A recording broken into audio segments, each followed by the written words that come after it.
I want to tell you a true story about why, as the seller, you should always disclose everything you know about a property, even if it's an estate and you are the executor or executrix. Here in Pennsylvania, you are normally not required to disclose anything when you are selling an estate, when you're the executor or executrix, because you didn't live there and you don't know anything about the house. However, if something happens and you take care of that problem during the time when you're managing the property, you do need to disclose it. You can't pretend that you don't know it, and you can't hide behind being the executor or executrix of an estate. So in this particular case, we had a furnace that had a small leak, and my executrix said to me, the plumber's coming in to repair that. The open house is coming up in a couple of days. We're getting ready to go live. Do we need to disclose this? We're going to clean up the water. It'll be brand new, like it never happened. And I said, yeah, you need to disclose it from just a legal perspective, but it's also a good idea from a negotiation perspective. And here's why.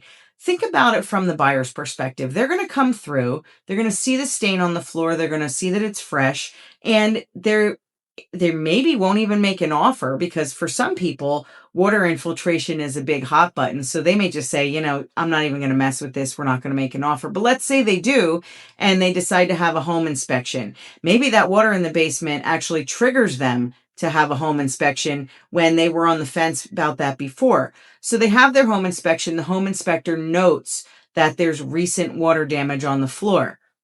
And they want to come back to you, and now they want some kind of credit for this because they don't know what it is. So they want either a credit or a repair, and you have to tell them that you already had it repaired. How do you think that goes? I mean, the buyer now isn't going to trust anything that you say, and that is going to color your negotiation for the rest of the deal. They're not going to believe what you're saying, and they're actually going to question everything then, and they're going to be thinking, what else didn't this person tell me about this house? What else didn't they know?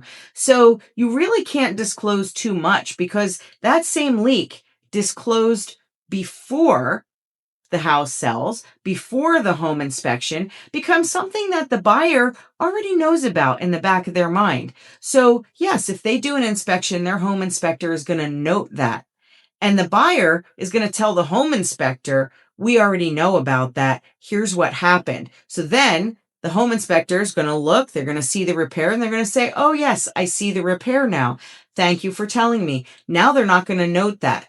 It's not even going to make it to the inspection because they can see that it's repaired. It's no longer a question mark. It's not an active issue. That issue has been crossed off. So you can see why negotiating gets foggy. So you can see why you lose your negotiation power when you don't disclose things. It is never a good idea to just hide what you know. It's always better because it will come out in the end. Goodbye.